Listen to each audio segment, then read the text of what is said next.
Stranger thing के volume 1 में सबसे ज्यादा IMDb रेटिंग इसी एपिसोड की है 9.8 की।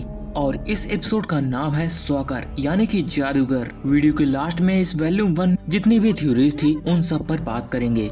बाकी अगर आपने इसके पहले के 3 एपिसोड नहीं देखे हैं तो आपको लिंक डिस्क्रिप्शन बॉक्स में मिल जाएगा। और हाँ, वीडियो बेहतरीन होने के बावजूद भी यह ऑडियंस तक नहीं पहुंच रही है, तो हो सके तो एक बार वीडियो को हाइप कर दीजिएगा। तो चलो इस एपिसोड की शुरुआत करते हैं। एपिसोड की शुरुआत होती है जॉयस से, जो कि डेरेक को समझा रही होती है कि तुम्हें मॉन्स्टर उठा के ले जाने वाला था, इसी की वजह से हम सभी ने तुम्हें बचाकर यहाँ ले गए। और जॉयस उसे भरोसा दिलाती है कि वह उसे कुछ भी नहीं होने देंगे। जॉयस डेरेक से कहती है, अगर मैं तुम्हारे हाथ खोलूं तो तुम यहाँ से भागोगे तो नहीं? डेरेक कहता है, नहीं भागूंगा। और जॉयस उसका विश्वास करके उसके हाथ को खोल देती है। जैसे उसका हाथ खुलता है वैसे ही वह जॉयस को धक्का देकर वहाँ से भागने लगता है, लेकिन विल आकर तुरंत ही उसे पकड़ लेता है। एरिका और रॉबिन तुरंत ही वहाँ के दरवाजे को बंद करते हैं, लेकिन डेरेक हाथ में मिट्टी लेकर विल की आंखों में डाल देता है और अपने आप को छुड़ाकर वहाँ से भागने लगता है। लेकिन उसके सामने एरिका और रॉबिन आ जाते हैं, जिसके बाद वह वापस लौटकर एक मचाने पर चढ़कर उसके सीढ़ी को गिरा देता है।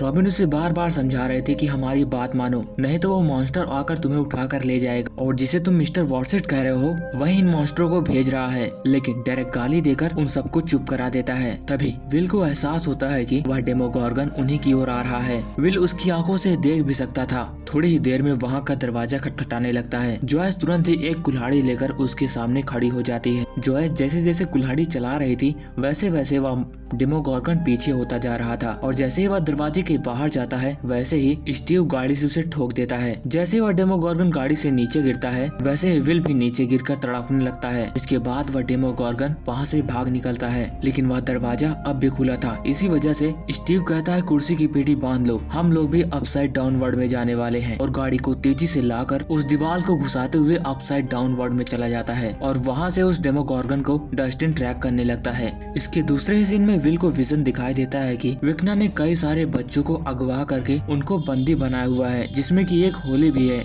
विल को जैसे ही होश आता है वैसे ही वह काफी डरा हुआ था। जिसके बाद हम एक लड़की को देखते हैं जो कि टीवी देख रही होती है। तभी वहाँ पर मिलिट्री के कुछ लोग आते हैं और उस लड़की को अपने साथ ले जाते हैं। घर से बाहर निकलने पर पता लगता है कि वह लड़की अकेले नहीं थी, बल्कि उसके साथ ही उसके स्कूल के सभी बच्चे थे, और यह चीज माइक और लुकास देखते हैं। इसके अगले सीन में हम डस्टिन को देखते हैं, जो कि बता रहा था कि उनका सिग्नल वीक होता जा रहा है और वह रुकने के लिए कहता है। लेकिन स्टीव और डस्टिन के बीच में बहस होने लगती है और स्टीव सामने ना देखकर डस्टिन से बहस करने लगता है। नैन्सी देखती है कि वहाँ पर बड़ा सा कुछ था। नैन्सी स्टीव को कह रही थी, गाड़ी रोको, गाड़ी रोको, लेकिन स्टीव उसकी एक भी बात नहीं सुनता, और जैसे ही वह देखता है, ब्रेक मारता है, तब तक वह गाड़ी जाकर ठुक जाती है। जिसके अगले सीन में हम जॉयस को देखते हैं, जो कि वॉकी टॉकी से डस्टिन से बात करने की कोशिश कर रही थी, लेकिन कोई भी जवाब नहीं आता। तभी वहाँ पर हम विल को देखते हैं, जो कि एक पेंटिंग बनाता है। वह बताता है कि ये वही चीज है जहाँ पर वह चाहता है कि मैं नहीं देख पाऊँ, और वहीं पर होली और 3 बच्चे भी हैं, जिनके मुंह में वही रूट्स लगी हुई हैं। तभी डेरिक कहता है, क्या यह सब मिस्टर वेटसेट कर रहा है? लेकिन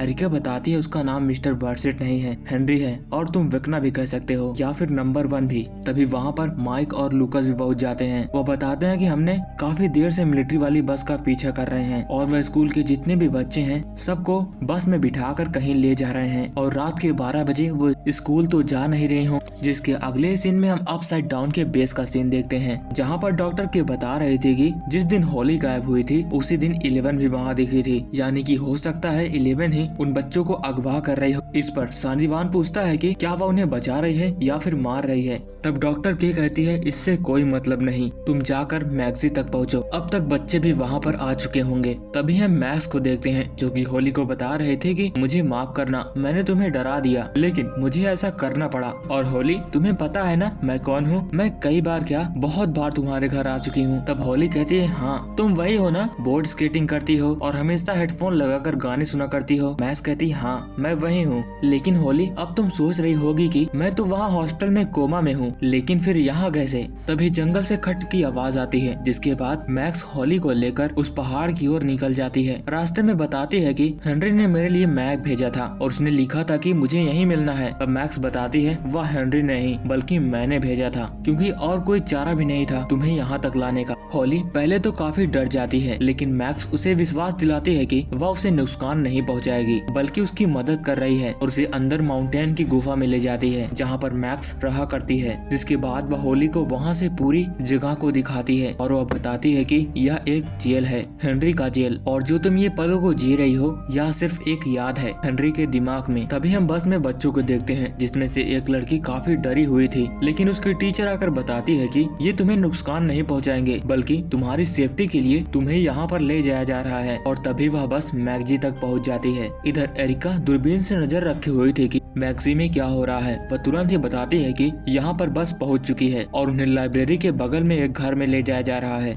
इसके तुरंत ही जॉयस हॉकिंस के मैप में उन सुरंगों का मैप दिखाती है। तब माइक बताता है कि हम सुरंग से होकर जाएंगे और उन बच्चों को वहाँ से बाहर निकालकर मरी की हेल्प से हॉकिंस से दूर ले जाएंगे, लेकिन उनमें से हमें उन बच्चों को तलाश करना होगा जो बच्चे मिस्टर वॉटसिट को जानते हैं, और वो काम करेगा डायरेक्ट। जिसके बाद हम लेफ्टिनेंट को देखते हैं जो कि अभी भी जिंदा था। वो अपने हाथ को खोलकर वहाँ से भाग निकलता है। इसके अगले सीन में हम अपसाइड डाउन के बेस को देखते हैं जिसके पास ही 11 और हॉपर गए हुए थे। वह दूरबीन से देखते हैं कि चारों तरफ सिक्योरिटी लगी हुई थी, लेकिन इस सिक्योरिटी को देखते हुए 11 कहती है कि मैं उस फेंस को पार कर सकती हूँ। अब हॉपर कहता है कि उनकी छतें टीन की हैं, अगर तुम कूद के पार करोगी तो जिससे काफी आवाज होगी और सभी लोगों को पता लग जाएगा। लेकिन 11 कहते हैं कि जब बिजली कड़केगी तब मैं कूदूंगी, और बिजली कड़कने का 7 सेकंड का डिफरेंस है और वह 7 तक गिनती है जिसके बाद बिजली कड़कती है, यानी कि वह सही थी। तभी डस्टिन हॉपर से कांटेक्ट करता है। हॉपर पूछता है तुम लोग कहाँ हो। अब डस्टिन बताता है कि हम लोग एक दीवार से टकरा गए हैं और वह दीवार काफी बड़ी है और उसमें बदबू भी आ रही है, यानी कि हॉपर जहाँ टकराया था वह दीवार वह नहीं थी, वह दीवार शहर के दूसरी तरफ थी। हॉपर वहीं उन्हें रुकने के लिए कहकर कहता है कि हम तुम्हें लेने आएंगे। तब हॉपर कहता है ठीक है चलो बेस के अंदर चलते हैं। इधर मैक्स होली को सब कुछ बता रही थी कि हेनरी जितने भी लोगों को मारा करता था उतने गेट खुला करते थे और चौथा लास्ट गेट उसने मुझे मारकर खोला था। जिसके बाद पूरा हॉकिंस शहर तबाह हो गया था, अर्थक्वेक आ गए थे। तब होली कहती है अगर उसने तुम्हें पकड़ लिया था तो तुम जिंदा कैसे। तब मैक्स बताती है मैं मरी थी कुछ मिनटों के लिए, जब मेरी आंख खुली तो मैं हॉकिंस की लैब में थी और दरवाजा खोलने के बाद मैं डायरेक्ट स्कूल में पहुंच गई और वहां पर एक पैम्पलेट से पता लगा कि वह 1959 था और वह समझ गई कि वह हेनरी के दिमाग में है। जिसके बाद वह कई सारी मेमोरी को पार करते हुए आगे बढ़ती गई और यह सिलसिला इतना चलता रहा कि मैं घूम फिरकर फिर से वहीं पर आ गई उसी लैब में। और तभी मुझे यहाँ पर सुनाई दिया किड ब्लूज का गाना, जिससे कि लूकस ने उसे पहले भी कई बार निकाल लिया है और लूकस ने अब तक हार नहीं मानी थी। वह हर रोज वह गाना प्ले करता था कि कभी न कभी मैक्स उसके दिमाग से बाहर निकल ही जाएगी, और मैक्स ने उस म्यूजिक के आवाज को पीछा करने का फैसला किया। जिसके बाद हम डेरेक को देखते हैं जो कि अभी मैगजी तक पहुंच गया था। मिलिट्री वाले उसे देखकर पहले तो उसे रोकते हैं, लेकिन बताता है कि मेरे स्कूल के बच्चे सभी यहीं पर हैं, तो मैं स्कूल कहाँ जाऊँ। जिसके बाद डेरेक को भी अंदर ले लिया जाता है। डेरेक वहाँ पर जाकर सबसे पहले इंचार्ज से मिलता है। इंचार्ज बताता है कि तुम्हें जो कुछ पूछना है मुझसे पूछो। तब डेरेक कहता है अच्छा बताओ टॉयलेट कहाँ है, और वो वहाँ चला जाता है। इसके अगले सीन में हम मरी को देखते हैं जो कि उनके काम के लिए कई सारी चीजें लेकर आया था। 1 मीटर नापने वाली मशीन, कुछ फावड़े, और वो अपने ट्रक में एक हिडन रूम को भी दिखाता है। बताता है इसमें कई सारे बच्चे आ जाएंगे आराम से। और उधर डेरेक वॉशरूम में जाकर जॉयस के पास कांटेक्ट करता है और बताता है कि मैं पहुंच गया हूं और काम करके ही वापस आऊंगा। इधर हम हॉपर को देखते हैं और 11 वहाँ के फेंस कूदने के लिए गई होती। हॉपर कहता है जैसे ही वहाँ पहुँचना दरवाजा खोलने के बाद अंदर मत जाना क्योंकि मैं आगे रहूंगा और तुम मेरे पीछे पीछे चलोगी। 11 दौड़ते हुए उस फेंस को पार करती है, जाकर वहाँ की छत पर कूदती है, लेकिन नीचे एक साइंटिस्ट काम कर रहा था लेकिन वो देख नहीं पाता और वह बिजली का सहारा लेते हुए छत से कूदते कूदते उस टावर तक जा पहुँचती है जहाँ पर वह सोल्जर खड़ा था। लेकिन उस सोल्जर ने 11 को देख लिया था। 11 तुरंत ही अपनी पावर से उसकी गर्दन तोड़ देती है। जिसके बाद वह दरवाजा खोलकर हॉपर को भी अंदर बुला लेती है। इसके बाद हम डेरेक को देखते हैं जो कि वहाँ पर उन बच्चों को इकट्ठा कर रहा था जो कि मिस्टर विटसिट को जानते हैं या फिर हेनरी। इधर माइक, विल और रॉबिन और सभी जान लो ये सब जंगल से जाकर उस टनल से होकर मैगजी तक पहुंचने वाले थे। तब माइक कुछ से पूछता है कि तुमने कल क्या देखा था और क्या तुम उस डेमोगोर्गन को कंट्रोल कर पा रहे थे। विल कहता है हाँ थोड़ा थोड़ा। माइक कहता है तुम भी एक फिकना हो लेकिन अच्छे वाले। इसके बाद हम डस्टिन को देखते हैं जो कि गाड़ी में बैठकर फ्रीक्वेंसी फॉलो कर रहा था। तभी उसे कुछ सरसराहट की आवाज सुनाई देती है और तभी वह कॉपी पेन लेकर उसमें कुछ बनाने लगता है। इधर घर के अंदर स्टीव, नैन्सी और जोनाथन तीनों बात कर रहे होते हैं कि आगे क्या किया जाए। हम हाथ पे हाथ धर के बैठे तो नहीं रह सकते, लेकिन जोनाथन कहता है कि मैंने मना किया था कि गाड़ी अपसाइड डाउन वर्ल्ड में ना ले आओ। लेकिन नैन्सी कहती है यह मेरा भी फैसला था क्योंकि मेरी बहन यहाँ पर अटकी हुई है। लेकिन नैन्सी कहती है हो सकता है यह दीवार कहीं खत्म होती हो। लेकिन तभी डस्टिन आता है और जो उसने बनाया था वह दिखाता है। यह दीवार हॉकिंस के चारों तरफ है और मेन इसका मिड पॉइंट है। और मिड पॉइंट क्या है? हॉकिंस की लैब, जहाँ से ये सब कांड शुरू हुआ था और हमें वहाँ पर जाना चाहिए। तभी हम मैक्स को देखते हैं जो कि उसी गाने का पीछा करते हुए अपनी पुरानी खतरनाक यादों में जाती है, जो कि उसे गिल्टी फील करवाते हैं। जब पहला दिन जब वेक्ना ने उसे अपने श्राप से श्रापित किया था, जब बिली उसके सामने मरा था, जब वह अपसाइड डाउन वर्ल्ड में फंसी थी, और इन यादों का एंड हुआ तब जब हेनरी के घर में मर गई, जिसके बाद उसे वहाँ से अगली दुनिया में बाहर जाने का रास्ता मिल गया और मैं उस रास्ते से बाहर निकल पाती, तब तक वह गाना खत्म हो जाता है और बंद हो जाता है और दरवाजा भी। मैं वहाँ पर चिल्लाती रह जाती हूँ लेकिन कोई भी नहीं सुनता। लेकिन पीछे हेनरी आ जाता है, जिसके बाद मैं वहाँ से सिर्फ भागती रहती हूँ और भागते भागते मैं इस पहाड़ तक आ पहुँची और हेनरी यहाँ तक नहीं आ सकता।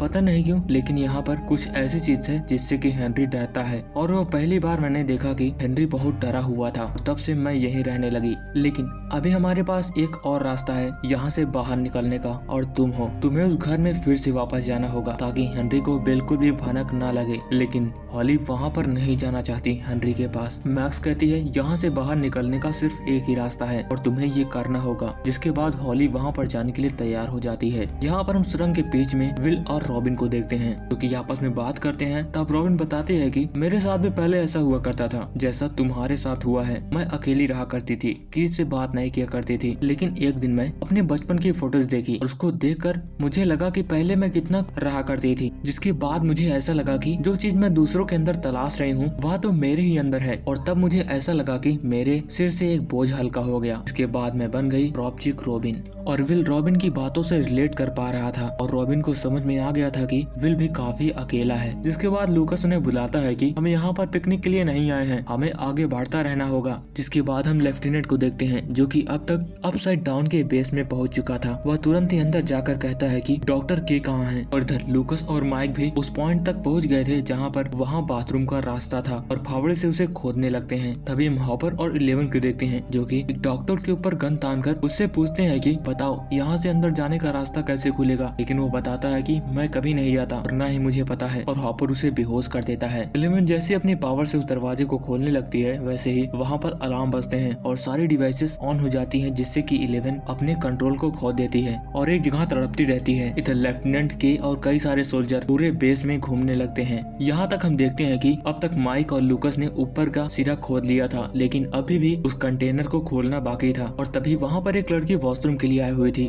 नीचे से उसे खट खट की आवाज आ रही थी। वह ज्यादा ध्यान नहीं देती और वहाँ से वापस चली जाती है। इधर हम डेरेक को देखते हैं जो कि उन सभी बच्चों को इकट्ठा कर लिया था जिसको कि मिस्टर वॉटसेट और हेनरी दिखा करते थे। जैसे ही जॉर्ज का सिग्नल डेरेक के पास जाता है वैसे ही एक एक करके सभी बच्चों को वॉशरूम के लिए भेजता है। जैसे वह लड़की वहाँ पर पहुँचती है वैसे माइक और लूकस वॉशरूम के नीचे की छत को तोड़कर उसे सुरंग में बुला लेते हैं। जिसके बाद डेरेक ऐसे ही करके एक एक बच्चों को भेजा करता था। लेकिन तभी माइक एक बार देखता है कि वहाँ का पानी लीक हो रहा था, जिससे कि वह समस्या में पड़ सकते थे। इसके बाद हम डॉक्टर के को देखते हैं क्योंकि ढूंढते ढूंढते 11 तक जा पहुँचती है और 11 की भी हालत काफी खराब थी। 11 बताती है कि मुझे पता है कि तुम लोग किस तलाश में हो, अगर तुम उसके पीछे गए तो सब लोग मारे जाओगे। और इधर हम लेफ्टिनेंट को देखते हैं जो कि हॉपर को ढूंढ रहा था। इधर हॉपर उन पर बंदूक चलाकर उसके साथ के सोल्जर को मार देता है, लेकिन लेफ्टिनेंट बच जाता है। हॉपर की गोली खत्म हो गई थी, जिसके बाद वह लेफ्टिनेंट को हाथों से मारने लगता है। उन दोनों के बीच में काफी देर फाइट होती है, जिसके बाद हॉपर और लेफ्टिनेंट उस चैम्बर में चले जाते हैं जहाँ पर अपसाइड डाउन का वह जीव था। वो हॉपर को तुरंत ही पकड़ लेता है। इधर माइक और विल को देखते हैं जो कि वहाँ के पानी को रोकने की कोशिश कर रहे थे, लेकिन तभी एक लड़की वॉशरूम से बाहर आते पानी को देख लेती है और उधर जाती है। वहाँ से वह देखती है कि सभी बच्चे वहाँ से सुरंगों से कहीं जा रहे थे।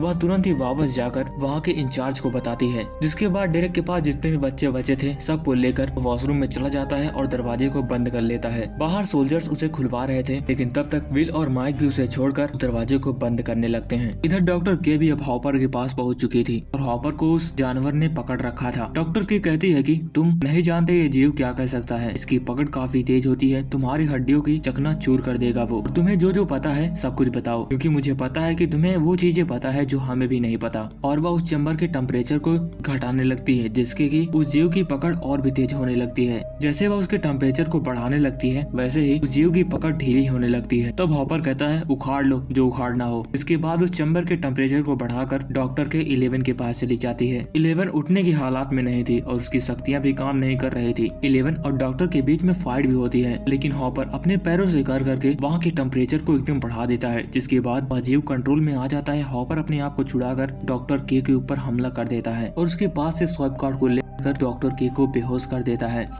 इधर मरी के पास रॉबिन ने 3 बच्चे लेकर आए थे और उधर अंदर विल और माइक दरवाजे को पकड़े खड़े थे और लूकस भी 2 बच्चों को सुरंग से लेकर वहां से बाहर निकल रहा था। लेकिन तब तक सोल्जर की संख्या बढ़ जाती है, उनका दरवाजा खुल जाता है और डेरेक के साथ 2 बच्चे और भी पकड़े जाते हैं। माइक, विल और जॉयस भी सोल्जर के हाथ में लग जाते हैं। इधर हॉपर वहाँ के कांच को तोड़कर 11 को वहाँ से जाने के लिए कहता है। तभी 11 देखती है कि हॉपर ने अपने शरीर पर बम लगा रखा है और कहता है कि अगर ऐसी कोई बला आई जिससे कि मुझे मरना पड़ा तो मैं उस शैतान को लेकर मर भी जाऊंगा। हॉपर अपनी जान की परवाह ना करते हुए 11 को यहाँ से जाने के लिए कहता है, लेकिन 11 यहाँ से जाने वाली नहीं थी। वो उसके दरवाजे को पीटती रहती है और वहीं बैठी रहती है। हॉपर अंदर जाकर काफी देर रोता है, मायूस हो जाता है। इधर रॉबिन उन तीनों बच्चों को ट्रक के अंदर बिठा देती है। तभी रॉबिन के पास एरिका बताती है कि उन लोगों को पकड़ लिया गया। वहाँ पर जॉयस से पूछा जाता है कि तुम लोग यहाँ कैसे? तो वहाँ के सोल्जर बताते हैं कि ये सभी बच्चों को गैप कर रहे थे, जिसमें से 5 बच्चे गायब हैं, बाकी ये लोग बच गए। तभी विल को पता लग जाता है कि वो आ रहा है और वहाँ की सारी लाइटें ब्लिंक करने लगती हैं। नीचे जो सीट्स लगाई गई थी उनसे आवाजें आने लगती हैं। सभी सोल्जर्स तैयार हो जाते हैं, लेकिन डेरिक बताता है तुम सब मारे जाओगे। और माइक सभी बच्चों को लेकर वहाँ से कहीं और निकलने की तैयारी में था कि वह भी सुरंग से होकर वहाँ से भाग निकल जाएगा। लेकिन इससे पहले डेमोगॉर्गन का चारों ओर से हमला होने लगता है। हमले में सारे सोल्जर मारे जाते हैं। तभी विल एक जगह पर बैठ जाता है। इधर एरिका रॉबिन को बताती है कि यहाँ पर मॉन्स्टर ने हमला कर दिया है। जिसके बाद वहाँ पर रॉबिन के पास 3-4 डेमोगॉर्गन आने लगते हैं। जिसके बाद मरी और रॉबिन तुरंत ही ट्रक को स्टार्ट करके वहाँ से उसे जोर से भगाने लगते हैं। इधर लूकस भी सुरंग से आ रहा था, तभी उसके आगे पीछे 2-2 डेमोगॉर्गन्स आ जाते हैं। तभी एक डेमोगॉर्गन माइक के ऊपर हमला करने वाला होता है। तभी वहाँ पर एक बर्नर आकर उस डेमोगॉर्गन को जला देता है, जिससे कि सारे डेमोगॉर्गन तड़फड़ाने लगते हैं और उसके साथ ही साथ विल भी जमीन में तड़फड़ाने लगता है और बेहोश हो जाता है। और लूकस के पास भी कुछ ऐसा होता है। लूकस भी रास्ते से आगे बढ़ने लगता है। इधर हम 11 को देखते हैं, जो कि अभी उसी दरवाजे के पास बैठी हुई थी। तभी हॉपर दरवाजा खोलता है और 11 को अंदर ले जाता है। 11 अंदर देखकर चौंक जाती है। जिसके बाद माइक देखता है कि अपसाइड डाउन वर्ड से कोई आ रहा था और वह वेकना था। इधर 11 अंदर आकर देखती है कि वहाँ पर काली को कैद करके रखा गया था, जिसको कि हमने सीजन 2 में देखा था। इधर वेकना भी अपने खतरनाक रूप में वहाँ पर आकर सभी को मारने लगता है। उसकी शक्तियाँ काफी तेज थी और अब उसके ऊपर आग का भी कोई हमला नहीं होता। माइक भी बेहोश हो जाता है और वेकना आकर वहाँ पर सभी डेमोगॉर्गन फिर से ठीक कर देता है। जिसके बाद वह डेमोगॉर्गन सभी का पीछा करने लगते हैं। इधर रॉबिन और मरी के ट्रक का, उधर लूकस का। मरी उन डेमोगॉर्गन को अपने ट्रक से हटाने के लिए ट्रक को इधर उधर घुमाने लगता है, जिससे कि 2 डेमोगॉर्गन तो गिर जाते हैं, लेकिन एक उसकी छत पर ही था और ट्रक भी ज्यादा हिलने की वजह से वह भी एक जगह क्रैश हो जाता है। इधर लूकस भी भागते भागते काफी दूर तक जाता है, लेकिन आगे पीछे 2-2 डेमोगॉर्गन थे। इधर वेकना देखता है कि वहाँ पर सब कुछ शांत था। तभी वह एक गाड़ी हटाता है, जिसके पीछे विल और जॉयस छुपे हुए थे। जॉयस उसके सामने आती है, लेकिन वेकना उसे साइड कर देता है और विल को अपने पास बुलाता है और बताता है कि तुम ही मेरे पहले हथियार थे। तुमने मुझे सिखाया कि मैं अपनी शक्तियों से कुछ कर सकता हूँ और तुम्हारे जैसे बच्चों की कमजोरी उठाकर मैं इस दुनिया पर राज कर सकता हूँ। तुम्हारा शुक्रिया विलियम। जिसके बाद इधर माइक को होश आता है तो वह देखता है कि डेमोगॉर्गन, डेरेक और बच्चों को साथ लेकर वहाँ से अपसाइड डाउनवर्ड वे चले जाते हैं। इधर लूकस के साथ भी कुछ ऐसा ही होता है। रॉबिन भी उतर कर देखती है तो वहाँ पर बच्चे नहीं थे, डेमोगॉर्गन उसे ले गए थे। और इधर वेकना विलियम को बता रहा था कि कैसे तुम अपने समय में अकेले थे और मैंने तुम्हें अपना सहारा बनाया। और वह विल को छोड़कर वहाँ से चला जाता है फिर से अपसाइड डाउन वर्ल्ड में। जिसके बाद एक बार फिर से सभी डेमोगॉर्गन वहाँ से बाहर निकलते हैं। इधर रॉबिन के ऊपर, लूकस के ऊपर और माइक के ऊपर हमला करने वाले होते हैं। तभी एक सीन में हम फ्लैशबैक में देखते हैं कि विल बचपन में कितना खुश रहा करता था, यानी कि अभी विल अपनी यादों को ढूंढ रहा होता है कि वह कितना खुश रहा करता था। तभी उसे रॉबिन की कही गई बात याद आती है। जिसके बाद बाद वह भी उसके अंदर जितना भी गिल्ट था सभी खत्म हो जाता है और इधर माइक के ऊपर जैसे ही वह डेमोगोर्गन हमला करने वाला था तभी विल उसे कंट्रोल कर देता है और लूकस वाला भी और रॉबिन को भी। विल सभी को बचाकर उन डेमोगोर्गन की हड्डियां तोड़ देता है और इसी के साथ यह एपिसोड यहीं पर खत्म होता है। उम्मीद करता हूँ कि आपको यह एपिसोड पसंद आया होगा। इसका वॉल्यूम 2 आपको पता ही है कब आएगा, 26 दिसंबर को। तो इसकी आगे कहानी चलकर पता नहीं क्या मोड़ लेगी, क्योंकि कुछ कहा नहीं जा सकता। यहाँ पर मैक्स भी आ चुकी है और 8 भी, और उसमें एक नई कड़ी जुड़ी हुई है। हॉली कौन है और उस दीवार के पीछे क्या है, और आखिर हेनरी उन पहाड़ों के बीच में क्यों नहीं जाता, क्या है उसका डर, ये तो आने वाले वॉल्यूम में ही पता लगेगा। तो मैं उम्मीद करता हूँ कि आपको वीडियो पसंद आई होगी। बाकी वीडियोस आती रहेंगी और भी कई सारी मूवीज हैं, जैसे कि इट वेलकम टू डेरी मैं एक्सप्लेन कर रहा हूँ, आप उसे भी देख सकते हैं। वह भी काफी अच्छी सीरीज है। जितनी भी नई नई मूवीज हैं यहीं पर आती रहती हैं, लेटेस्ट हॉलीवुड मूवीज। तो प्लीज चैनल को सब्सक्राइब करके वीडियो को हाइप कर देना। तो मिलते हैं किसी नेक्स्ट वीडियो में, तब तक के लिए बाय बाय।